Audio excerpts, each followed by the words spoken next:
ஃப்ரெண்ட்வுட்ஸ் நேயர்களுக்கு வணக்கம். இது சின்ன தம்பி பெரிய தம்பி.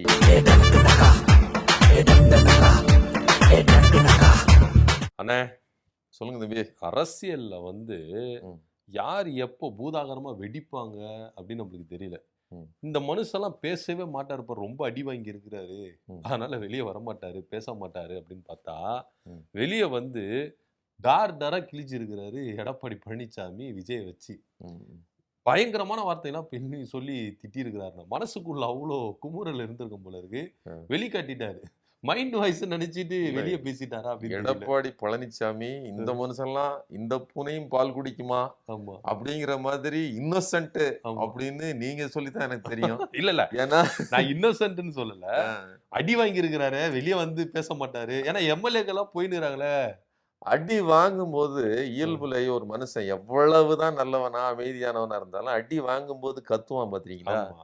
அதே மாதிரி தன்னுடைய பிரச்சனைகளை வெளியில கொட்டணும் அப்படிங்கிற அந்த நிலைமையும் வரும். ம், ம், எடப்பாடிக்கு அப்படிப்பட்ட நெருக்கடி வரும்போதெல்லாம் செய்யல. ம், ம். கடந்த ஒரு மாசத்துக்கு முன்னாடியோ ஆமா. கடந்த ஒரு மாசம் அந்த இடைப்பட்ட காலத்திலயும் அந்த குதிரை பேரம் வீரியமாக நடந்த போதெல்லாம் செய்யல. ஆ, இப்ப வேற வழி இல்ல அப்படிங்கிற இடத்துக்கு வந்துட்டாப்புல. இன்னொன்னு, ம், அவருக்கு ஒரு நெருக்கடி வந்துருச்சு. என்ன அப்படின்னு சொன்னா, யாரு பிரதானமான எதிர்க்கட்சி, அதாவது அதிமுகவா ம். அல்லது திமுகவா ஆ, அப்படிங்கிற இடத்துல ஆ. மக்கள் அளித்த தீர்ப்பு இன்னைக்கு விஜய் ஆளுங்கட்சி, இது எதிர்க்கட்சின்னு சொன்னாலும் திமுக எதிர்க்கட்சின்னு சொன்னாலும் ம், அந்த இடத்தை தக்க வைப்பதற்கு சர்வைவல் பிரச்சனை வந்துருச்சு. ம், ஏன்னா ம். ஏற்கனவே இவங்க கூட்டணி, ஆமா. அப்படி அதிமுக திமுக கூட்டணின்னு சொல்லுது ஆமா, ஆமா. ஒரு ம், பேக் ஃபயர் ஆயிடுச்சு. என்னன்னு சொல்றதா இருந்தா, ம், அதிமுக காரர்களுடைய அந்த கோர் வாக்கு வங்கி இருக்குல்ல, ம். அது இவர்களுக்கு அது அவங்களுக்கு ஒத்து வர மாட்டேங்குது. ஓகே. அவங்க உளவியலா நீங்க பாத்தீங்கன்னா ஆ, ஒரு கோர் வாக்கு வங்கி ஏற்கனவே திமுகவை திட்டி திட்டி பழக்கப்பட்டவர்களுக்கு ம், திமுகவோடு கூட்டணி அப்படிங்கிற அந்த செய்தியே கூட பழக்கப்படல. ம், அதனால அந்த பிரச்சனையில இருந்து அது அதாவது ம். அந்த விஷயத்த ஆ, டிவிக்கே தான் கொளுத்தி போடுது.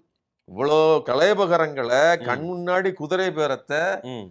பகிரங்கமா நடத்திட்டு இருக்கிற தாவேக்கா தான் இதை கொளுத்தி போடுறாங்க. இந்த மாதிரி ஒண்ணு நடந்துச்சு, 2 பேரும் கூட்டு. ஆமா கூட்டு ஆ, அப்படின்னு மீண்டும் மீண்டும் அதை சொல்வதன் மூலமாக ஆ. ஒரு கில்ட்டி கான்சியஸ்னஸ் அதாவது உருவாக்குறாங்க. ஒரு பொய்ய சொல்லிக்கிட்டே இருந்தா உண்மையாயிரும். ஆமா அந்த மாதிரி. ஆமா. ஒரு கேள்வி என்னன்னா, ஆ, ஒரு நெருக்கடியில் ம், ஒரு புது ஃபோர்ஸ் அவர் ஜெயிச்சு நிற்கும் போது பல பேச்சுக்களும் பேசப்படும். ம். இறுதி முடிவு என்ன, அதான் பார்க்கணும். நீங்க இப்போ முடிவு பாருங்க. எம்ஆர் விஜயபாஸ்கர், சி விஜயபாஸ்கர் 2 பேரையும் கூப்பிட்டு உள்ள வச்சிருக்கீங்கல்ல, ஆமா. இதுதான் முடிவு. ம், ம், ம். நீங்க பேசப்படுவது மட்டுமே பேச்சு கிடையாது. ஆனா இவங்க 2 பேசிட்டாங்க. பேருக்கும் இது ஒத்து வராது தானே. ம். அவங்க என்னதான் நரேட்டிவ் செட் பண்ணாலும், ம். என்னதான் பொய்கள சொன்னாலும், இந்த 2 கட்சிகள் இது அவசியம் கிடையாதுல்ல. ஒண்ணு சேர்ந்து ஆட்சி நடத்தணும்ன்ற அவசியமே கிடையாது. இல்ல அவசியம் கிடையாது, சரிதாங்க. ஆ, 1967ல போய் நீங்க ம், திடீர்னு காங்கிரஸும் திமுகவும் இணைந்து ம், கூட்டணி ஆட்சி அமைக்கிறது ம், அப்படின்னு சொல்லி, அதாவது ரெண்டு பேரும் சேர்ந்து போட்டியிடுறாங்க அப்படின்னு ம், சொன்னால யாராவது ஏத்துக்கிட முடியுமா? ம். அன்னைக்கு அதை நினைச்சே பார்க்க முடியாது. ஆமா, ஆனா பின்னாடி காலங்கள்ல பாத்தீங்கன்னா அப்புறம் காங்கிரஸ் பிளவுறுகிறது. ஆமா, அப்புறம் இந்திரா காங்கிரஸோடு திமுக கூட்டணி வைக்குது. ஆமா. அப்புறம் பின்னாடி அவர்கள் ஒன்று சேர்றாங்க. அப்புறம் மொத்தமா மொத்தமா வந்துடுறாங்க. காங்கிரஸோட கூட்டணி. இப்படியாக ஆ, காலம் மாறும்போது எம்ஜிஆர்ங்கிற புது ஃபோர்ஸ் வந்ததுக்கு அப்புறம் ம், காங்கிரஸ் இங்க காலி ஆயிடுச்சு. ம், அதே மாதிரி கிட்டத்தட்ட ம், இன்னைய சூழ்நிலைக்கு ம். 10 வருடம், ஒரு 7-8 வருடங்களாக கிட்டத்தட்ட 2019 இருந்தே இவர்களுக்கு வீழ்ச்சி ஆரம்பித்து விட்டது. அதாவது ஜெயலலிதா இறந்த பிறகு. ஜெயலலிதா இறந்த பிறகுல இருந்தே வீழ்ச்சி. ஓகே. தோல்விகளின் அடுக்குன்னு பாத்தீங்கன்னா நீங்க 19ல இருந்தே 19 இருக்குது. ம், அப்போ ஒரு 7-8 வருடங்களாக தோல்வியை சந்திச்சுக்கிட்டு இருக்கிற ஒரு இயக்கம். ம், அப்போ அது ஒரு சபார்டினேட்டா யாரோட அது இணைந்து கொள்வது, ம், அதுவும் குறிப்பா விஜய்ங்கிற புது போர்ஸை வீழ்த்துவதற்கு இணைந்து கொள்வதுன்னு ஒரு முடிவு எடுக்கிறதுல ம். பெரிய குற்றம் இருக்கதா நம்ம பார்க்க முடியாது. ஏன் அப்ப 2000 அதிமுக இருக்காதா? இது இதுக்கப்புறம் அதிமுக இருக்காதா? அதிமுக இருக்காது இல்ல, ம். முடிவை எப்படி எடுத்தாலும். இப்ப ஓகே. நான் சிம்பிளா சொல்றேங்க, ம், விஜயும் ம், திமுகவும் சேர்ந்து ம், அதிமுகவை காலி பண்ணலாம்னு நினைச்சாலோ, ம். அல்லது திமுகவும் அதிமுகவும் சேர்ந்து விஜய் விஜய காலி பண்ணணும்னு நினைச்சாலோ, ம், யாரு சேர்றாங்களோ அவர்களுக்கு தான் பாதிப்பே தவிர ம், இண்டிவிஜுவலா இருக்கிறதுக்கு பாதிப்பு இல்லை. ஏன் சொல்றேன்னா, ம். இந்த இண்டிவிஜுவல் ஃபோர்ஸ் தான் வீழ்த்தப்பட வேண்டிய ஃபோர்ஸ்ன்னு நீங்க முடிவெடுத்துட்டீங்கன்னா, அது தனித்து நிக்கும், அது தனித்து வேலை செய்யும். அப்படிதான் விஜய் வந்து இன்னைக்கு ஜெயிச்சிருக்காப்ல. அப்ப எப்படி பார்த்தாலும் ஸ்டாண்டர்டா நிக்கிறது திமுக தான். அந்த இடத்துல ஆ. இன்னைக்கு தேதிக்கு ம். வலுவாக சித்தாந்த வலுவோடும் நீங்க வந்து என்ன எம்ஜிஆருக்கு பிறகு பாத்தீங்கன்னா எம்ஜிஆருக்கு பிறகு இல்ல 67ல இருந்தே திமுகவை வீழ்த்துவது, திமுக ஆட்சி அமைப்பது, திமுகவை வீழ்த்துவது, இது மட்டும்தான் அரசியலே. ஓகே. அதை மாற்றி மாற்றி நீங்க எப்படி நடந்தாலும் சரி, ஏன் 10 வருடங்கள் ஆட்சியிலே இல்லட்டாலும் திமுக தான் வந்து பிரதான அரசியலுக்கான கட்சியை தவிர, ஏன் சீமான பாருங்க அவ்வளவு பேசுறாரு, விடிய விடிய தொண்டை கிளிய கத்தி எல்லாம் பேசினாலும் திமுக வரக்கூடாது, அதுக்காகத்தான் அவருடைய அதுல ஒரே குறிக்கோளா இருந்தாரு. அப்ப இது வரைக்கும் எம்ஜிஆர் கட்சி, அதுக்கப்புறம் திரு வைகோ அவர்கள் கட்சி ஆரம்பிச்சது, விசிக ஆரம்பிச்சது, தேமுதிக ஆரம்பிச்சது, இப்படி ஒரு லிஸ்டே இருக்குது. அத்தனை கட்சிகளும் வேலை செய்யறது எதுக்குன்னா திமுக வராமல் இருக்கணும் அப்படிங்கிறதுக்காக தான். சோ எதுக்காக சொல்ல வரேன், இன்னைக்கு விஜய் அந்த அந்த இடத்தை, அப்போ திமுக அதனுடைய சித்தாந்த வலுவோடு நின்றுகிட்டு இருக்குது, மற்ற கட்சிகள்லாம் எதிர்த்து போராடிக்கிட்டு இருக்கு. அதுல தேர்தல் வெற்றியை விஜய் பெற்றிருக்கிறாரு. இப்ப இந்த இடத்துல என்ன பார்க்க வேண்டியிருக்குன்னா, எடப்பாடி பழனிசாமி இப்ப நாம எந்த பொசிஷன்ல இருக்கிறோம் அப்படிங்கறத அவருக்கு டவுட். இதுக்கப்புறமும் மௌனமா தான் நம்மள மேல. ஆமா, நாம வந்து இதுக்கு மேலே அமைதியா இருந்தோம்னா அப்போ எதிர்க்க வேண்டியது ஆளுங்கட்சி. ஓகே. அப்படி எதிர்த்தா தான் நாம பிரதான கட்சியாக கருதப்படுவோம். ஆனா சைக்கிள் காப்ல ஒரு வார்த்தையை சொல்லிட்டாரானே, விஜய் வந்து முதலமைச்சர் அந்தஸ்துக்கே தகுதி இல்லை அப்படின்ட்டாப்லையே. ஆமா, அவரு அதாவது என்னன்னா, அதுவும் கரெக்டா என்ன சொன்னாருன்னா, இந்த ட்ரைபாட் இருக்குல்ல தம்பி, 3 கால் இருக்குது, அதுல ஒரு கால் எனக்கு ஸ்பாட்ல எப்படி வந்திருக்கு பாருங்க, எதிர்க்க கேமரா இருந்திருக்கவோ அந்த ட்ரைபாட் வச்சு டெபினிஷன் கொடுத்துட்டாரு. கண்ணுல எதை தெரியுதோ அதை டக்குன்னு பார்த்தோன்னு சொல்லிட்டாப்ல. ட்ரைபாட்ல ஒரு காலு உடஞ்சிருக்குன்னு வச்சுக்கோங்களேன், அந்த கால் உளத்தானே செய்யும். அதே மாதிரி விஜய்க்கு ஒரு கால் பொய்க்காலு, அது வந்து வேற இரவல் காலு அப்படின்னு சொல்லியிருக்கிறாரு. அது உண்மைதான். அந்த தைரியத்தில் தான் திமுகவும் வந்து இந்த ஆட்சி நீண்ட நாள் தாங்காதுன்னு சொல்வதற்கு காரணம் வந்து திமுக தனியா திட்டம் தீட்டுது. இது வந்து ஒரு சதி கோட்பாடு. விஜயை வீழ்த்துறதுக்கு திட்டம் தீட்டுனா அப்படி தீட்டி எத்தனை பேரை இழுத்து எப்படி, இது வந்து லாஜிக்கே இல்ல. அப்படி ஒருவேளை திமுக திட்டம் தீட்டிருந்தா இன்னும் ஆட்சி இருந்திருக்காரு. இப்போ உங்களுக்கு ஏன் அப்போ திட்டம் தீட்டுவதாக இருந்தா ஏன் உங்களுக்கு ஆட்களை அனுப்பி வைத்து உங்களை ஆட்சி அமைக்க வைக்கணும்? அப்பவே முடிச்சிருக்கலாம். அப்போ இன்னொன்னு, நீங்களும் இவர்களை தக்க வைப்பதற்காக வாங்க அமைச்சரவையில இடம் கொடுங்க, சாப்பிடுங்க, உட்காருங்க, லெக் பீஸ் எடுத்துங்கன்னு ஏன் சொல்லணும்? அப்ப உட்கார்ந்துட்டா கை நினைச்சிட்டா நம்மளோடு சேர்ந்து இருக்கணுங்கிற நிர்பந்தம் வரும். அந்த நிர்பந்தத்தை உருவாக்குறதுக்காகத்தான் விஜயே கஷ்டப்படுறாரு. விஜய்க்கு இன்னைக்கு குதிரை பேரம் நடத்துறதும், இன்னொரு பக்கம் போய் யாரா வேணாலும் வாங்க அமைச்சரவையில இடம் தர்றேன்னு சொல்லி எல்லாருக்கும் இடம் கொடுப்பதும் அவங்க கொள்கை நிலைப்பாடெல்லாம் இல்ல. ரெண்டாவது, ஏன்னா இங்க வந்து அவருடைய இன்சேஃபான ஜோன் தான் இருக்குது. அதனால எதுக்கு சொல்ல வரேன்னா, வீழ்த்தணும்னு நினைச்சிருந்தா திமுக ஆரம்பத்திலே செஞ்சிருக்க முடியும். அதை அவர்கள் செய்யல. அவங்க எதுக்காக சொல்றாங்கன்னா, இந்த கூட்டணியே வந்து இப்ப இன்னைக்கு அமைச்சரவையிலே இடம் பெற்றாச்சு, ஆனாலும் திருப்திகரமா இருக்காங்களா? இல்ல. விசிக என்ன சொல்லுது தெரியுமா, நாங்க வந்து அரசியல்ல இருந்து எங்களை வந்து கூட்டணியில இருந்து துரத்தலாம், அரசியல்ல இருந்து துரத்த முடியாது. அதோட பொருள் என்னங்க? அதுவும் எந்த கேள்விக்கு அவர் அப்படி பேசுறாருன்னா, பாமகவோடு விஜய் பேச்சுவார்த்தை நடத்துகிறார், அன்புமணியோட பேச்சுவார்த்தை நடத்துகிறார். அந்த டைம்ல சொல்றாரு எங்களை வெளியில தள்ளினாலும். அப்ப என்ன சொல்றேன்னா, நீங்க ஏன் பாமகவோட பேசுறீங்க, இது தப்பு இல்லையா? நாங்க இருக்கோம்னு சொன்னதுக்கு அப்புறமும் நீங்க ஏன் பேசுறீங்க? இதெல்லாம் கேட்கணும் கண்டிப்பா.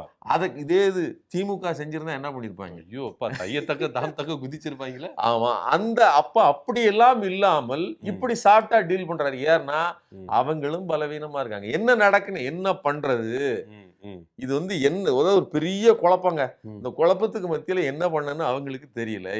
இப்ப இந்த நிலைமையிலதான் எடப்பாடி பழனிசாமி கொஞ்சம் தன்னை தேர்ச்சி கொண்டு, சரி இதுவேல் விடக்கூடாது, களத்துக்கு இறங்கிட்டாப்ல, களத்துல வர்றான், அண்ணன் வர்றான், அடிக்கிறேன். அதான் வாயை திறந்தா எடப்பாடி பழனிசாமி ஸ்டாலின் மாதிரி எல்லாம் வந்து சாப்பிட்டா பேச மாட்டாரு, டீல் பண்ண மாட்டார். அவர் எடுத்தா குத்துக்கோல் தான். நீங்க போய் ஊர்ல விசாரிச்சுக்கங்க ஆமா. குத்துக்கோல்னா என்ன, அதுக்கு இவருக்கு என்ன தொடர்பு அப்படின்னு. சரிங்களா? ம். சோ எடப்பாடி பழனிசாமி ஏற்கனவே தேர்தலுக்கு முன்னாடியே ஸ்டாலின் என்னென்னலாம் பேசினாரு. ஆமா. கொரோனால இறந்து போயிட்டு இருப்பாரு. கொரோனா பால்டைன் குடிச்சது, பால்டாயில் பஞ்சு டைலாக் பேசுது. என்னென்ன ஆமா. எவ்வளவு தரந்தாழ்ந்து. ஆமா. இன்னைக்கு என்ன எடப்பாடி பழனிசாமி சொல்லிருக்காரு தெரியுமா? ம். 4ஆம் தரமான பேச்சாளர் யாரு? ஆமா. எடப்பாடி வாயாலேயே பால்டாயிலு கொரோனால போய் சேர்ந்திருக்கலாம் அப்படின்னு சொன்ன அந்த வாயிலிருந்து 4ஆம் தர பேச்சாளர் ஆமா. களவாணி. களவாணி. யாரு களவாணி? யார்ரா களவாணி? நீதாயா களவாணி? நீதான் களவாணி. யா எம்எல்ஏக்களை கூட்டு போயிட்ட, திமுகல இருந்து கூட்டணி கட்சிகளை கூட்டு போயிட்ட, யாரு களவாணி? நீதான் களவாணி அப்படின்னு சொல்லி இருக்கிறாப்புல. இல்ல அவர் சொல்றதுல ஒரு வகையில நியாயம் இருக்கு. என்னன்னா பறி கொடுத்தவங்க. ஆமா. அந்த வழி அவருக்கு தான் தெரியும். கூவத்தூர்ல காசு போட்டு வாங்கியிருக்கேன்டா. குட்கா விஜயபாஸ்கருக்கு எவ்வளவு அமௌண்ட் தெரியுமா? ஆமா. பொதுக்குழுல எத்தனை பேர் போட்டு நான் காசு கொடுத்து வாங்கியிருப்பேன். நீங்க திரைப்படங்கள்ல எடுக்கும்போது பாருங்க நடனம் ஆடுவாங்க. விஜய் நடிகர் தானே, அவர் ப்ரொடியூசர் கிடையாது. அப்போ எதையாவது உடைச்சிருவாங்கன்னு வச்சுக்கோங்களேன். இல்லைன்னா ப்ரொடியூசர்ல தூக்கிட்டு வரும்போது உடைச்சிட்டீங்கன்னா ப்ரொடியூசர் தான் கடந்து வாப்பாரு. ஏன் பண்ணடா? ஏன் போனேன்டா, வட்டிக்கு வாங்கியிருக்கேன்டா, 10 வட்டிக்கு வாங்கியிருக்கேன்டா. நாளைக்கு ஃபைனான்சியர் வருவான், நான் எல்லாத்துக்கும் கணக்கு எழுதணும் அப்படின்ட்டு அந்த மாதிரியான ப்ரொடியூசர் அவரு. இந்த மொத்த கட்சியை இன்னைக்கு அவங்க வாட்டி இஷ்டத்துக்கு போயிட்டாங்க. ஆமா. 4 பேர் முதல்ல ராஜினாமா, 2வது 2 அமைச்சர்கள், இப்படி அதாவது முன்னாள் அமைச்சர்களா இருந்த 2 விஜயபாஸ்கர்கள், இவ்வளவு பேரையும் தூக்கிட்டு போற நீ எவ்வளவு பெரிய கேவலமானவன் அப்படின்னு சொல்லி கடுமையான விமர்சனத்தை வைக்கிறாரு. அதனால எடப்பாடி பழனிசாமி கிட்ட வாயில விழுறதுங்கிறது நல்லது இல்ல. அவர் வாயை நடந்துக்கணும். ஆமா அப்படிங்கிறது என்னுடைய கருத்து. ஓகேண்ணே. அதனால களவாணின்னு சொல்றாரு இல்லையா, அது கரெக்ட். ஏன்னா அவர் பறி கொடுத்திருக்கிறாரு. அவர் வாங்கின ப்ராப்பர்ட்டி, அவருடைய சொத்துல இருந்து ஒருத்தன் இழுத்துட்டு போறான் அப்படின்னு சொன்னா ஏன் பொருளை திருடிட்டு போற? நியாயமா அது நடக்கும் போது அதற்கு எதிராக அவர் பேசியிருக்கணும். அவருக்கு பேசுறதுக்கு டைம்ல தொடர்ந்து சட்ட போராட்டங்கள் நடத்திட்டு இருந்தாங்க. அதனால அதை இன்னொன்னு அந்த கட்சியை சரிபடுத்துறதுக்கும் முயற்சி பண்ணிட்டு இருந்தாங்க. அந்த குளறுபடியில பேச முடியல. ஆனா லேட்டா வந்தாலும் வழக்கமா செய்யறது மாதிரி அவருடைய பாணியில பேசியிருக்கிறாரு. தானே ஒரு 4ஆம் தர பேச்சாளர் தான். ஆனா அவர் வாயாலேயே விஜயை 4ஆம் தர பேச்சாளர்னு சொல்லியிருக்கிறாருன்னா விஜயினுடைய பேச்சுங்கிறது எவ்வளவு கேவலமானது அப்படிங்கிறது இங்க ரெஜிஸ்டர் ஆகுது. தோல் உரிச்சு காமிச்சிட்டாரு எடப்பாடி பழனிசாமி. விஜய் அவர்கள் இதுதான் பாத்துக்கங்க மக்களே அப்படின்னு சொல்லிட்டு தோல் உரிச்சு காமிச்சிட்டாரு. இதெல்லாம் இருக்கட்டனே, எடப்பாடி பழனிசாமி விஜய் அவர்களை விமர்சிச்சது அதெல்லாம் ஒரு புறம் இருக்கட்டும். இந்த போன ஆட்சியில அஜித்குமார் லாக்அப் டெத்துன்னு சொல்லிட்டு ரொம்ப பரபரப்பு கிளப்பினாங்க. விஜய் அவர்கள்லாம் பயங்கர வீரவசனம் பேசுறாரு. சிஎம் சார் சாரின்னு சொன்னா போதுமா, எங்களுக்கு நீதி வேணும் அப்படி இப்படின்லாம் சொன்னாரு. எவ்வளவு சொன்னாலும் உங்களுக்கு காது கேட்காத, உங்ககிட்ட பதில் இல்லையே, போலீஸ் உங்க கண்ட்ரோல்ல தானே இருக்குது, இன்னைக்கு அராஜகம் பண்றாங்க, இந்த முதலமைச்சர் பதவி வேணுமா அப்படி இப்படின்னு சொல்லிட்டு ஏகப்பட்ட வசனங்கள் பேசினாரு. இன்னைக்கு இவர் ஆட்சியில ஒரு மாற்றுத்திறனாளி குட்கா வச்சிருந்தாங்கன்னு சொல்லிட்டு நாகர்கோயில்ல சபரிவர்மன் ஒருத்தரை மாற்றுத்திறனாளியை கொண்டு போயிட்டு நீதிமன்றத்தில் அதாவது கோர்ட்டு ஜெயிலில் என்ன பண்ணியிருக்காங்க, அடித்து சாகடிச்சிருக்காங்க. கிட்டத்தட்ட 19 காயங்கள் அவர்கிட்ட இருந்ததுன்னு சொல்லிட்டு நீதிபதி ஐயா முன்னாடியே போஸ்ட்மார்ட்டம் பண்ணும்போது வெளியே வந்திருக்கு. அதாவது ஏற்கனவே அவர் கை கொஞ்சம் உடஞ்சிருக்கு. அந்த கையை உடைச்சி ரொம்ப சித்திரவதை பண்ணி சாகடிச்சிருக்காங்க. இது பெரிய பூதாகரமா கிளம்பியிருக்கு. இல்ல இது விஜயினுடைய இந்த ஆட்சியின் கேவலம் இருக்குல்ல. நீங்க ஒரு பாதியை சொல்லிட்டீங்க. இன்னைக்கு ஒரு லாக்அப் டெத் நடக்கும்போது அன்னைக்கு இந்த லாக்அப் டெத்தில் போலீஸ் அத்துமீறி ஒருத்தரை கொல்லுது. அது நடக்கும்போது இந்த போலீஸ் துறை என்னுடைய கட்டுப்பாட்டில் இருக்குது, அது தப்பு நடந்து போச்சு, அதனால அதை நான் ரெஸ்பான்சிபிலிட்டியை எடுத்துக்கிடுறேன்னு சொல்லி பதில் சொல்லி அந்த தப்பை ஒத்துக்கிட்டு அந்த குடும்பத்தோடு அவர்கள் பேசி அந்த தாயார்கிட்ட சாரி கேட்கிறாரு. மனிதாபிமானத்துல இது கரெக்ட் அப்படின்னு அப்படி. ஆனா தன்னுடைய அந்த பொறுப்பு இருக்கு இல்லையா, அந்த என்ன சொல்றதுன்னா மனிதாபிமானம் தாண்டி தான் இருக்கிற அந்த பொசிஷன் இருக்குல்ல, அந்த பதவிக்கான பொறுப்பை அவர் உணர்ந்து செய்யறாரு. கண்டிப்பா. நீங்க என்ன செஞ்சிருக்கீங்க இன்னைக்கு இதை குறித்து அதாவது இந்த விஷயமே வெளியில தெரியாத அளவுக்கு மறைக்கிறதுக்கு என்ன வேலை உண்டோ ஆமா அதையெல்லாம் இந்த தாவேக்காரர். அது இல்லாம கடந்த ஆட்சியில ஸ்டாலின் சார் அவர்கள் இருக்கும்போது தப்பு ஒத்துக்கிறதுக்கு முன் வந்தார். யாருக்கும் அந்த மனசு வராது, தப்பு ஒத்துக்கிற மனசு வராது. தப்பு நடந்துருச்சுமா, உடனே ஆக்ஷன் எடுத்தாரு. அந்த காவலர்களை அரெஸ்ட் பண்றது, எஃப்ஐஆர் போடுறது உடனடியே பண்ணாரு. இந்த விஷயத்துல 9ஆம் தேதி அதாவது 9ஆம் தேதி உள்ள கூட்டு போயிட்டு 2 நாள்ல இறந்த பையன், அந்த விவகாரம் அப்படியே இழுத்தடிக்கப்படுது. நேத்து இன்னைக்கு 2 நாளும் சோசியல் மீடியாவில் அது கடுமையாக விமர்சனமாயி, ஆமா. விஜய் பேசின சிஎம் அங்கிள் நீங்க எதுக்கு இன்னும் அந்த சீட்ல உட்கார்ந்துருக்கிறீங்க, உங்களுக்கு வெக்கம் இல்லையான்னு கேட்ட கேள்விகள் இருக்குல்ல, அதுதான் இன்னைக்கு விஜயை பார்த்து திருப்பி கேட்டதன் விளைவு தான்.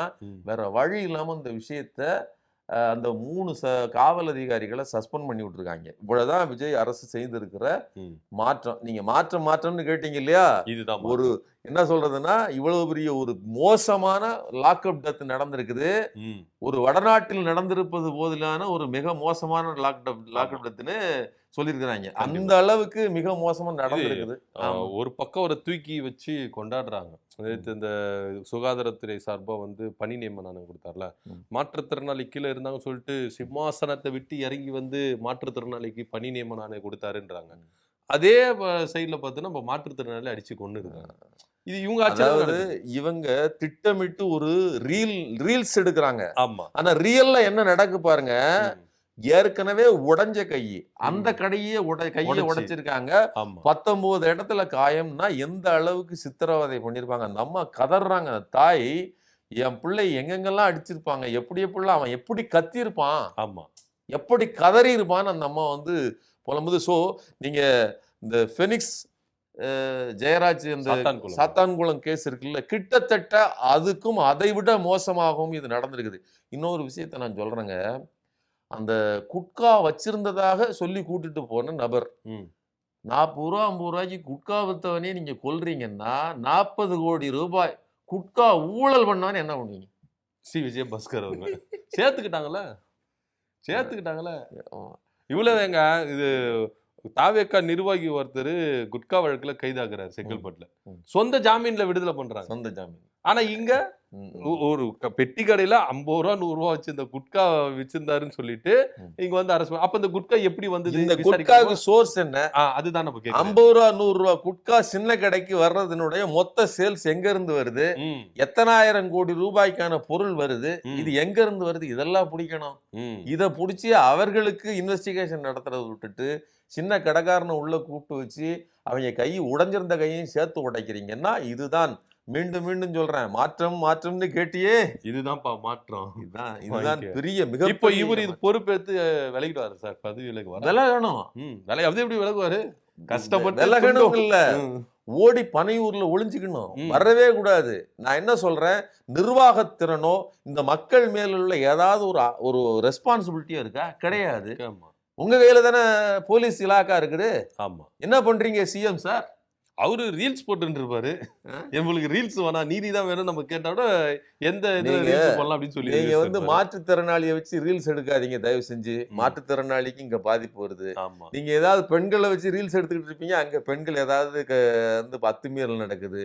முதல்ல ஆக்ஷன் எடுங்க, ரீல்ஸ் எடுக்கிறத நிறுத்துங்க. நான் என்ன சொல்றேன், ஒரு குற்றவாளியே தூக்கி நீங்க உங்க கட்சிக்குள்ள வச்சுக்கிட்டு இருக்கிறீங்க, குட்கா ஊழல் குற்றவாளிய.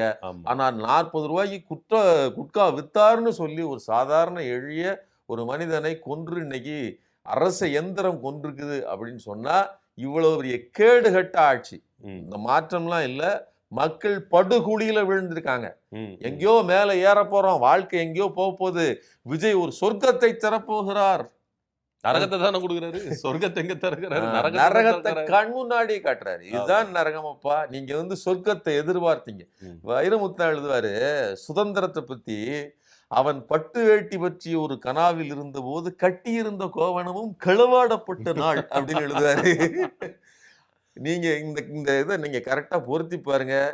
ஏதோ ஒரு கற்பனையில இருந்தீங்க, இருக்கிற கோவணத்தையும் உருவிட்டாரு அப்படிங்கறத நம்மள கற்பனையில போக விட்டுட்டு நிஜத்தை காலை உருவிட்டாப்புல. இதுல பிணங்கள் விழுந்துகிட்டு இருக்குது. வாழ்க்கை முன்னேற்றம் அடையல, இப்போ நமக்கு நெருக்கடி வருது, அது வேற. பிணங்கள் எல்லா இடத்துலயும் விழுது. நீங்க தருமபுரியில வச்சு பெண்களை வெட்டுறான், எந்த பெண்ணுக்கும் பாதுகாப்பு இல்லை. ஏன் சிங்க பெண்ணுக்கே பாதுகாப்பு இல்லை, சாதா பெண்ணுக்கு எப்படி பாதுகாப்பு இருக்கும்? அந்த நிலைமையில தான் நாடு இருக்கு. பெண்கள் பாதுகாப்புக்கு வாய்ப்பு இல்லை, சாதாரண மக்களுக்கு வாய்ப்பு இல்லை, உள்ள லாக்கப் நடக்குது அப்படின்னா இது மிக மோசமாக. நான் அதான் சொல்றேன் மறுபடியும், பாஜகவின் குட்டி அப்படின்னா அவர்களுடைய நிலைமை என்னன்னு பாருங்க. அங்க உத்தரப்பிரதேசம் மாதிரியோ அல்லது மத்திய பிரதேசம் மாதிரியோ மாத்தி உருவாக்குவதற்கு அந்த என்ன சொல்றதுன்னா, அந்த தேசிய பதிவேடு சொல்லுது இல்லையா, குற்ற ஆவணம் சொல்லுது இல்லையா, அந்த மாதிரி அதுல அதிகமான குற்றங்கள் ஏற்படுவதற்கு வாய்ப்பை இந்த விஜய் ஏற்படுத்தி கொண்டிருக்கிறார். அதாவது ஆட்சி பொறுப்பேற்று 2 மாசத்துக்குள்ள ஏகப்பட்ட கொலைகள், கொள்ளைகள், கற்பழிப்புகள், பாலியல் வளர்ப்புகள் இது நிறைய போயிட்டு இருக்கு. சட்ட ஒழுங்கு பிரச்சனை போயிட்டு இருக்கு. லஞ்சம் வாங்க மாட்டேன், லஞ்சத்தை ஒழிப்பேன்னாரு அவங்க மாவட்ட செயலாளர், செங்கல்பட்டு மாவட்ட செயலாளர், மாம்பாக்கம் ஊராட்சி மன்ற தலைவர் 1.5 லட்சம் ரூபா லஞ்சம் வாங்கியிருக்காரு. வீடியோ வந்து பயங்கரமா பூதாகரமா கிளம்பிட்டு இருக்கு. இந்த லட்சணத்துலயும் ஒரு லஞ்சம் ஒழிக்க போறேன், அது ஒழிக்க போறேன், உங்க கட்சிக்காரனே உங்களை மதிக்க மாட்டேங்கிறான். இது எங்க போய் சொல்றது, நம்மளுக்கு வேதனையா இருக்கு. நீங்க சொன்ன மாதிரி விஜய் அவர்கள் சொர்க்கத்தெல்லாம் நம்மளுக்கு காமிக்கல, நரகத்தை தான் கண் முன்னாடி பெரிய நரகம். இருக்கிற கோவணமும் களவாடப்பட்ட நாள். ஓகே, இந்த கொலைக்கு, அதாவது சிறைசாலையில நடந்த இந்த சபரிவர்மன் அவருடைய கொலைக்கு தமிழ்நாடு அரசு முழுக்க பொறுப்பெடுத்துக்கணும். கடந்த ஆட்சியில எப்படி முன்னாள் முதலமைச்சர் ஸ்டாலின் அவர்கள் பொறுப்பெடுத்து நான் என்ன சொல்றேன், சாரி வேண்டாம், தீர்வு வேண்டும். என்ன தீர்வு? நீங்க அன்னைக்கு கேட்டீங்க இல்லையா, தீர்வு வேணும்னு நீங்க சொல்லுங்க. அன்னைக்கு ஆட்சி உங்க கையில தானங்க இருக்குது. ஏங்க நான் என்ன கேட்கறேன், தீர்வை கொடுங்கன்னு கீழே இருந்து கேட்டுட்டு இருந்தீங்க. எந்தாங்க பிடிங்க, ஆட்சி கையில கொடுத்தா நீங்க தீர்வை கொடுங்க. இப்ப முதல்வன் படம் மாதிரி ஆயிடுச்சுன்னு வச்சுக்கோங்களேன். நீங்க முதல்வன் படம் இப்ப நடந்துகிட்டே இருக்குது. எங்களுக்கு நீங்க ஆட்சியை கையில கொடுங்க. நீங்க கொடுத்தாச்சு, நல்லா புரிஞ்சுக்கங்க. முதல்வன் படத்தை மாதிரி கையில கொடுத்தா நிலைமை என்ன ஆகுங்கிறதுக்கான ஆதாரம் தான் இன்னைக்கு நடந்துகிட்டு இருக்குது. அனுபவம் இல்லாத, அரசியல் அறிவு இல்லாத இப்படிப்பட்டவர்களை நியமிச்சா இப்படித்தான் இருக்கும். நீங்க அவர் வந்து ஆலோசகரா, அவருடைய கட்சியை சேர்ந்தவரை அல்லது அவருடைய ஆலோசகரை ஜான் ஆரோக்கியசாமியை தன்னுடைய பர்சனல் ஆலோசகரா வச்சுக்கிடுவாரு, அரசு வேலையில வச்சுக்கிடுவாரு. அதே மாதிரி ரூட் அமைப்பு, ஆமா ரூட் அமைப்பு ஜெகதீஷ் பழனிசாமியை பக்கத்துல வச்சுக்கிடுவாரு. அதுதான் எடப்பாடி பழனிசாமி சொல்றாரு. நாங்கெல்லாம் ஆட்சியில் இருக்கும்போது திமுகவா அதிமுகவா யாரா இருந்தாலும் செக்ரட்டரி அந்த மாதிரி படிச்சவங்க, ஐஏஎஸ் ஐபிஎஸ் மாதிரியான படித்தவர்களை நாங்கள் எங்களுடைய ஆதரவாளர்களா, எங்களுடைய ஆலோசகர்களா வச்சிருப்போம். நீங்க மேக்கப் மேனுக்கு சினிமாக்காரனுக்கு மேக்கப் மேனுக்கும் கொடுத்துருவாப்புல. ஆமா, ஜனநாயகன் ப்ரொடியூசரா. ஆமா, நீங்க வந்து டெல்லி சிறப்பு பிரதிநிதி, தமிழ்நாட்டின் சிறப்பு பிரதிநிதி, அடுத்து மேக்கப் மேன் முதற்கொண்டு கொடுத்துருவீங்க அப்படின்னு எடப்பாடி பழனிசாமி காரி துப்புறாரு. இந்த நிலைமையில தான் விஜயின் ஆட்சி இருக்குது. அடுத்ததா இங்க முறைகேடு நடந்திருக்கு, வேலை கொடுத்ததுல முறைகேடு நடந்திருக்கு அப்படின்னு சொல்லிட்டு உச்சநீதிமன்றம் நச்சுன்னு ஒரு கொட்டு வச்சிருக்காங்க. எப்போன்னா, எஸ்பி வேல்மணி இருக்கிறார்ல, 2021 அமைச்சராக இருந்தார் பாருங்க. அப்போ இவர் வந்து கிட்டத்தட்ட கோயம்புத்தூர் மாநகராட்சியில இளநிலை உதவியாளருக்கு 54 பேருக்கு வேலை கொடுத்துருக்காங்க. அதுல எப்படிப்பா ஒரே நைட்டுல நீங்க 440 பேருடைய மார்க் லிஸ்ட் எல்லாத்தையும் வந்து ரிசர்ச் பண்ணி நீங்க வந்து அவங்களை இன்டர்வியூ பண்ணீங்க? பயங்கரமா கேள்வி கேட்டிருக்காங்க உச்ச நீதிமன்றம். ஏன்னா அவங்களாலே முடியல. அதாவது விஜயனுடைய பாணியில சொல்றாருண்டா, நறுக்கு நறுக்கு நறுக்கு நறுக்கு என்று கொட்டி இருக்கிறார்கள். ஏன் இதை சொல்றேன் அப்படின்னு சொன்னா, இந்த வேலுமணியையும் சேர்த்து இழுக்கிறதுக்கு தான் விஜய் வந்து வேலை செய்து கொண்டிருந்தார். இப்பவும் வேலை செஞ்சுக்கிட்டு இருக்கிறாரு. இந்த வேலை நடக்காமல்லாம் இல்லை. நீங்க 25 பேரு அதிமுகவில இருந்து, அது வந்து என்ன சொல்றது, அதிருப்தி அணி வந்து இவருக்கு ஆதரவா ஓட்டு போட்டதுங்கிறது சும்மாலாம் நடக்கல. தானா எதுவும் நடப்பதில்லை, நெருப்பில்லாமல் புகைவதில்லை. அப்போ விஜய் தரப்பில் இருந்து இளநி இழுக்கப்பட்டது உண்மை, சோபா போனது உண்மை. அது எல்லாமே நீங்க கூட்டி கழிச்சு பாத்துக்கணும். அப்ப அந்த அடிப்படையில இந்த வேலுமணியைத்தான் இன்னைக்கு நறுக்கு நறுக்கு நறுக்கு என்று உச்ச நீதிமன்றம் அம்மிக்கல் கருக்கு கொத்தி இருக்கிறது. இப்போ இந்த 54 பேர் இருக்காங்கல்ல, மொத்தம் 600 சொச்சம் பேருக்கு வந்து அழைப்பு கொடுத்திருக்காங்க. 654 பேருக்கு அழைப்பு கொடுத்திருக்காங்க. இல்ல, 654 பேர் அப்ளை பண்ணிருக்காங்க. 440 பேர் வந்து நேர்முக தேர்வு, இன்டர்வியூ. 69 சீட்டுக்கு 54 பேரை வந்து எடுத்திருக்காங்க. எப்படிங்க ஓவர் நைட்ல ஒரு பரிசீலனை 440 பேருக்கு இன்டர்வியூ எடுத்து அடுத்த நிமிஷமே அடுத்து லைட்டா 54 எப்படி கொடுத்தீங்க? ஏன்னா இப்போ நீதிபதியே என்ன தன்னாரானா, எங்களுக்கு கேஸ் வருது ஒரு நாளைக்கு 69 கேஸ் கிட்ட வருது. அந்த கேஸ் கட்டு படிக்கிறதுக்கே எங்களுக்கு டைம் பத்த மாட்டேங்குது. உங்களுக்கு எப்படிப்பா 440 பேரை வந்து நீங்க வந்து பரிசீலனை பண்ணி ஓவர் நைட்ல நீங்க வந்து இது பண்ண முடியும்? கேள்வி கேட்டிருக்கிறாங்க. அப்போ அதாவது என்ன சொல்றதுன்னா, அதிமுக என்பது எவ்வளவு பெரிய ஒரு ஊழல் கூடாரமாக இருக்கிறது. நீங்க அதிமுகல இருந்து யாரை இழுத்தாலும் சரி, அவர்கள் ஏதோ ஒரு வகையில கன்விக்டடா இருக்காங்க. கண்டிப்பா. நீங்க அதிமுக ஆக முடியாது. நீங்க நீங்க 2G வந்து ராஜா மேல குற்றச்சாட்டு பயங்கரமான குற்றச்சாட்டு. ஆமா. பெருசா இருக்கும். ஒரு அசைப்பு. பெரிய அசைப்பு. இன்னைக்கு வரலாம் அது நீங்க வந்து சொல்லிட்டு இருப்பாங்க. ஆமா. ஆனா கொடுத்த வினோத் ராய் இருக்கார் இல்லையா, அந்த குற்றச்சாட்டை சொன்ன வினோத் ராய், அவரு அப்படிலாம் நான் சொல்லவே இல்லைங்க. நான் வேற ஒண்ணு சொன்னேன், இதை தப்பா புரிஞ்சுக்கிட்டீங்கன்னு சொல்லிட்டு எல்லாத்தையும் வாபஸ் பண்ணிட்டு போயிட்டாரு. ஆனா அந்த வினோத் ராய்க்கு பாஜக வந்து சிறப்பு பதவிகள் எல்லாம் கொடுத்துருக்குது. எதுக்கு சொல்ல வரேன்னா, பாஜகவின் அஜெண்டாவில் ஒரு குற்றச்சாட்டை கொண்டு வந்து திணிக்க முடியுமே தவிர நிரூபிக்க முடியாது. ஆனா இன்னைக்கு ஒரு மாநகராட்சியில 50 பேர் ஆள் எடுத்ததுல கூட மிக கேவலமாக மாட்டி இருக்கிறாரு இந்த எஸ்பி வேலுமணி. கோயம்புத்தூர் மாநகராட்சியில மட்டும் தானா இல்ல மத்த மாநகராட்சியில நடந்திருக்கான்னு கூட நம்ம சந்தேகம் வரும். ஆமா, நீங்க இன்னொன்னு இது எதுக்கு சொல்றேன்னா, ஒண்ணு குட்கா விஜயபாஸ்கர், இன்னொன்னு சொத்து குவிப்பு விஜயபாஸ்கர். சொத்து குவிப்பு விஜயபாஸ்கருக்கு பல பிரச்சனை இருக்குது. ஆட்கடத்தல் விஜயபாஸ்கர், மிரட்டல் விஜயபாஸ்கர், சீட்டிங் விஜயபாஸ்கர், ஆத்துமணல் விஜயபாஸ்கர், இப்படி பல பேர் இருக்குது. இவ்வளவு பெரிய குற்றச்சாட்டுகள் இருக்குது. அதுக்கப்புறம் வேலுமணி இப்ப இப்படித்தான் இருக்குது. எதுக்கு சொல்ல வரேன்னா, செங்கோட்டையனை விட்டுட்டாம. செங்கோட்டையன் வந்து லாட்டரி இது போக்குவரத்து துறையில, அதாவது ஒண்ணு லாட்டரி சீட்டு, யாரு ஆதவ அர்ஜுனா, இன்னொன்னு தேட்டரி டிக்கெட், இன்னொன்னு பஸ் டிக்கெட். பஸ் டிக்கெட்ல ஜீவா போக்குவரத்து கழகத்தில் பஸ் டிக்கெட்ல வந்து ஊழல் செஞ்சு கள்ள டிக்கெட் அடிச்சு பெருசா ஊழல் பண்ணவருங்கிற குற்றச்சாட்டு இவர் மேல இருக்குது. அது போக வாச்சாத்தி சம்பவம் நம்ம ஏற்கனவே பேசியிருக்கோம். இவ்வளவு பெரிய அழுக்கு சேர்ந்த ஊழல் குற்றவாளிகளை கொண்டு வந்துதான் விஜய் தன்னுடைய வாஷிங் மிஷின்ல சுழட்டிக்கிட்டு இருக்கிறாரு. இந்த வேலுமணியை இழுக்கிறதுக்கு, இந்த வாஷிங் மிஷின்ல இழுக்கிறதுக்கான வேலைகள் நடந்துட்டு இருக்குது. இதுல எனக்கு ஒரு டவுட். இப்போ நீங்க சொல்ற மாதிரி எஸ்பி வேலுமணி மேல முறைகேடு நடந்திருக்குன்னு உச்ச நீதிமன்றமே ஒரு பிளாக் மார்க் கொடுத்துருச்சு. இப்போ அவர் பேர் குற்றச்சாட்டு நிரூபிக்கப்பட்டாச்சு. இந்த டைம்ல விஜய் வந்து எஸ்பி வேலுமணி உள்ள எழுப்பாரா? விஜய் எல்லாவற்றையும் எடுப்பார். விஜய்க்கு அது அவங்க என்ன நினைக்கிறாங்க அப்படின்னு சொன்னா, நான் வந்து நின்னா போதும், மற்ற எல்லாவற்றையும் மக்கள் மறந்து விடுவார்கள். எங்க கண் முன்னால இவ்வளவு பேர் சாகுறாங்க, இதையே நான் பண்ணல அப்படின்னு நான் ஏமாத்திட்டேன். அதாவது யானையே, மிகப்பெரிய யானையே மந்திரம் போட்டு ஏமாத்தியாச்சு, இது இல்லைங்க அப்படின்ட்டு. நீங்க பாத்துறீங்களா, இந்த மேஜிக் எல்லாம் பண்ணுவாங்க, ஈஃபில் டவரையே மறைச்சிருவாங்க. ஆமா, அந்த மாதிரி ஏமாற்றி கண்கட்டி வித்தை, அந்த மாதிரி ஏமாற்றி, கண்கட்டி வித்தை கூட கிடையாது, கண் முன்னாலேயே ஏமாற்றப்பட்ட வித்தை. ஈஃபில் டவரை ஏமாத்துறதுக்கு கூட ஒரு ட்ரிக் இருக்குது. மொத்த காம்பவுண்டையும் சுத்திட்டோம்னா, இருக்கிற மொத்த இதையுமே சுத்திட்டோம்னா அந்த பக்கம் ஈஃபில் டவர் தெரியாது. இப்படிதான் அதை மறைச்சிருக்காங்க. இப்படி ஒரு ட்ரிக் இருக்கு. ஆனா விஜய் எந்த ட்ரிக்கையுமே செய்யல, பகிரங்கமா நடக்குது. தண்ணி பாட்டில தூக்கி போடுறாரு, அவருடைய ஆம்புலன்ஸ் தான் போகுது, அவர் கட்சி ஆம்புலன்ஸ் தான், இவ்வளவு நடக்குது. அந்த மக்களை அப்படி துள்ள துடிக்க, அவர்கள் மரண ஓலம் கேட்க அவ்வளவு சாவு நடந்திருக்கு. அதுக்கு அடுத்தவர் தான் காரணம்னு தப்பிக்க முடியும்னா, விஜய் எந்த குற்றத்தை வேண்டுமானாலும் செய்யலாம், செஞ்சவங்களையும் இழுக்கலாம்.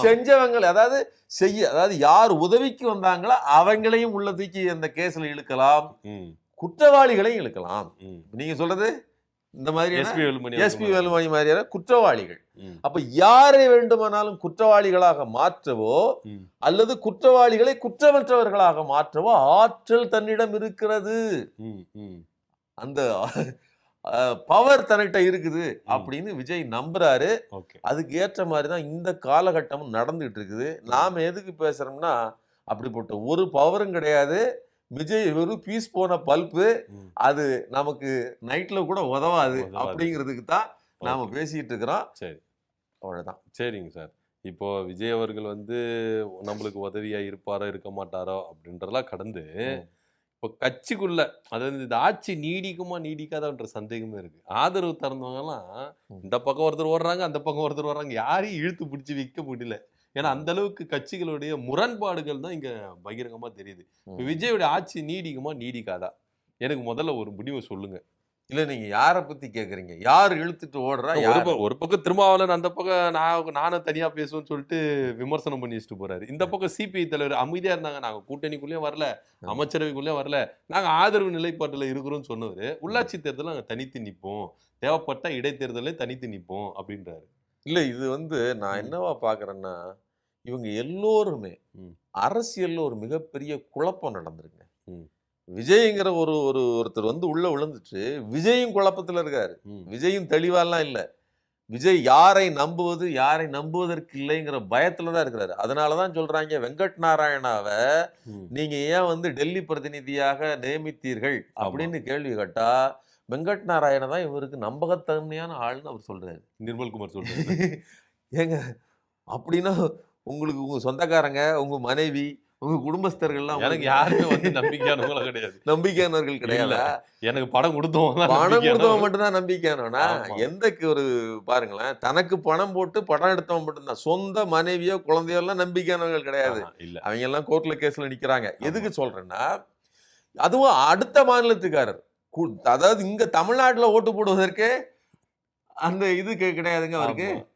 உரிமை கிடையாது. அவருக்கு ஓட்டுரிமை தமிழ்நாட்டுல கிடையாது. சரிங்களா? அப்படிப்பட்டவரை போய் நீங்க அங்க நியமிச்சு வைக்கிறார். எதுக்காக சொல்றேன்னா, அவர் தனக்கு நம்பகமான ஆட்களை பிடித்துத்தான் அந்த இடத்துல உட்கார வைக்கிறாருன்னு சொல்றாங்க.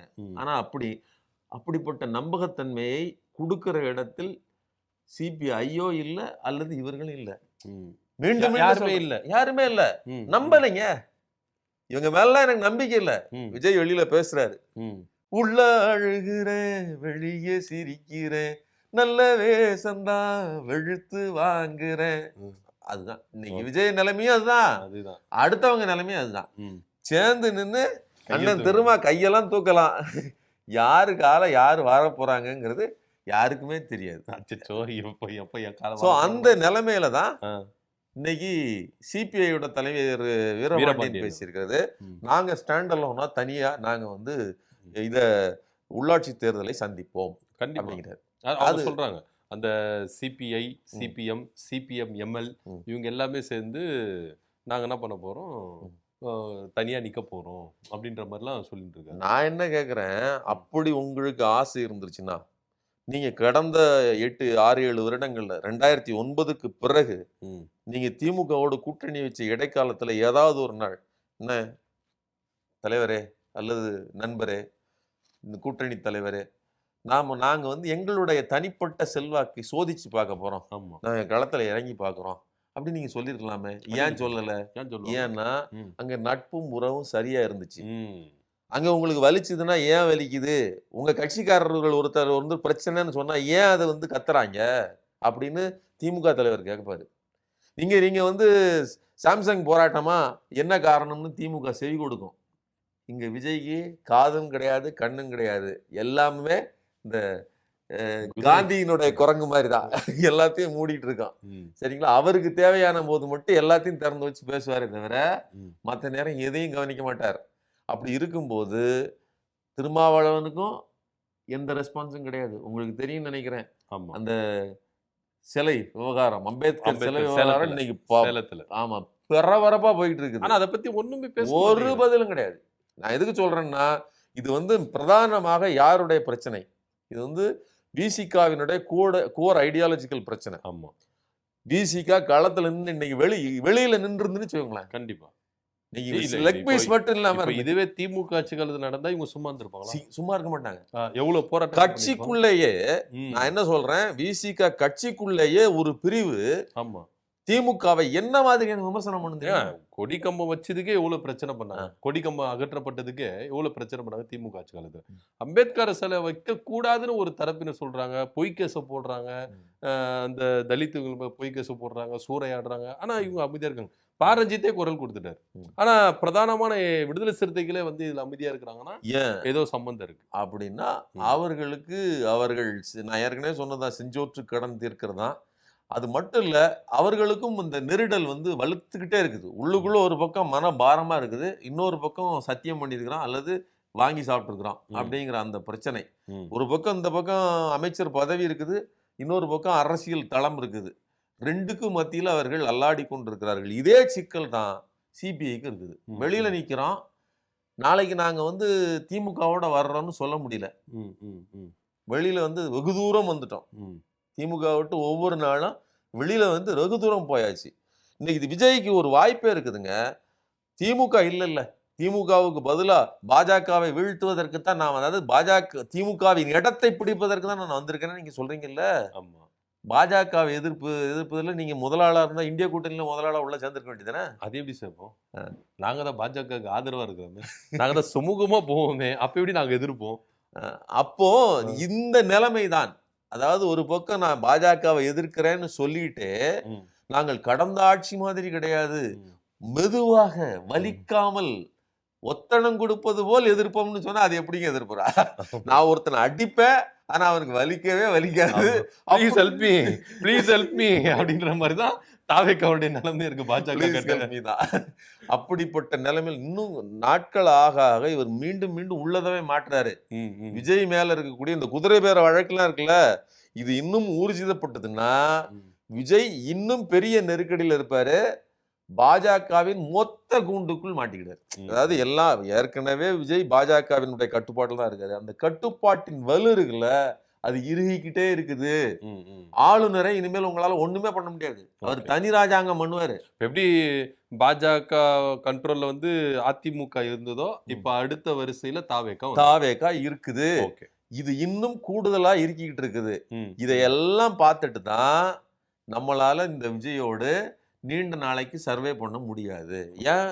ஏன் வந்து ராகுல் காந்தி புலம்புறாரு? திருநீலகண்டனாக நான் வந்து விஷத்தையெல்லாம் கழுத்துலையோ, நீ கொடுத்த விஷமெல்லாம் ஸ்டாலின் சங்கில அப்படி நிக்குது. நீங்க கொடுத்து அந்த பிரச்சாரத்துக்கு போகும்போது வண்டி நிப்பாட்டு எங்க அண்ணனுக்கு ஸ்வீட் வாங்கணும், செவரெல்லாம் எகிரி குச்சி ஓடினாருங்க, டிவைடர்லாம் எகிரி குச்சி போய் ஸ்வீட் வாங்க. 2024 ஸ்வீட்டையும் 2026 விஷத்தையும் கொடுத்தது இந்த பப்பு தான். இப்படி கொடுத்துட்டு இன்னைக்கு நான் விஷத்தை தின்னுட்டு இருக்கிறேன், ஏன் கழுத்துல வாங்கிக்கிட்டு அப்படியே நிறுத்திக்கிட்டு இருக்கிறேன்னு சொல்லி இந்த புராண கதைலாம் விட்டுக்கிட்டு ஏன் புலம்புறாருன்னா, விஜய் பண்ணுதான் என்ன பண்ணுது. அதாவது விஜயை வச்சு பல கற்பனைகள் பண்ணிட்டாப்ல. ஆனா அப்படிப்பட்ட கற்பனை எல்லாம் செல்ஃப் எடுக்காது. விஜய் ஒரு பாசிச குட்டி தானே தவிர பாசிச எதிர்ப்பாளர் கிடையாதுன்னு தெரிஞ்சதன் விளைவுதான் அங்கே அவர் புலம்புறாரு, இங்கே திருமா புலம்புறாரு, இன்னைக்கு சிபிஐ புலம்புது. தனித்தே நிற்போம், எங்களை யாரும் பண்ண முடியாது. அது என்ன சொல்றா தெரியுமா? எங்களுக்கு பரவலாக வாக்கு வங்கி இருக்குது, எங்களை வந்து நாங்க ப்ரூவ் பண்ண வேண்டிய காலம் வந்துருக்கு. பண்ணுங்க, யார் பண்ணா தாராளமா பண்ணுங்க. தலைகீழாகத்தான் சம்மர் அடிப்பேன், தலைகீழாகத்தான் குதிப்பேன் அப்படின்ற மாதிரி. சரிண்ணா, இன்னைக்கு வந்து கொஞ்சம் கலகலப்பா விஷயங்கள் போனாலும் நாளைக்கு வந்து நம்ம மக்களை சந்திச்சு பல நியூஸ்களை நம்ம மக்களுக்கு கொடுப்போம். கண்டிப்பா வந்து சிரிக்கணும், கலகலப்பா பேசணுங்கிறதுக்காக பேசுறமே தவிர இங்க நடக்கிற எந்த விஷயமும் கலகலப்புக்கான விஷயம் கிடையாது, சிந்திக்கக்கூடிய விஷயம். சிந்திங்க மக்களே. நன்றி.